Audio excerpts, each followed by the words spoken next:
Okay guys, so if you heard about the news regarding dito sa data breach ng GCash, ibig sabihin guys, no, yung data natin na nasa database ng GCash ay na-exploit. Merong mga tao or merong tao ang nakakuha nito, which is based doon sa mga kumakalat na news guys, binibinta daw doon sa dark web yung mga data natin, including yung address, including yung phone numbers, QIC, ano pa doon, marami pa, and employment details and mga valid Philippine ID.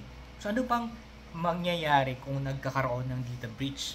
Okay, kung na-exploit yung mga information natin na nakuha sa database ng isang platform o di kaya doon sa, sabi nila sa GCash, ang mangyayari is pwede magkakaroon ng identity theft.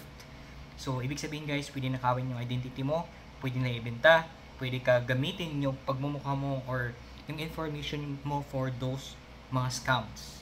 But then again, this is not verified yet, but this is already spreading all over the social media.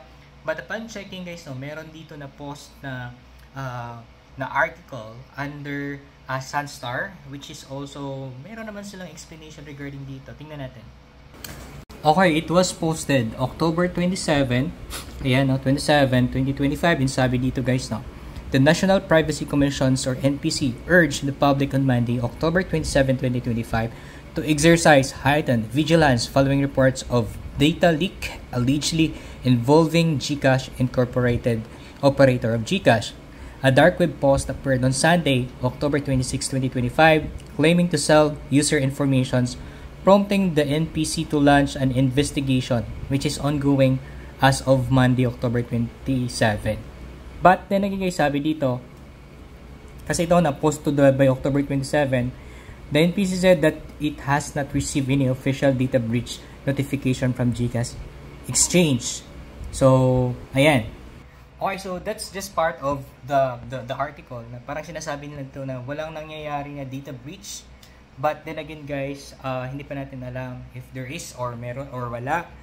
But for security purposes guys, you can just change your password or di kaya move your asset to other wallet as of now. But then again, this just wait for the official. I don't know if this is just official. But then again, in the investigation, di ganun kabilis eh, di ba? But kasi sabi nila dito, wala pa silang na-receive. Okay? And possible, this is not yet a confirmed statement. Di ba? So, for everyone who are using GCash, it's up to you guys if how you can secure your account as of this moment after those leak or after those spreading information or rumors about what is happening.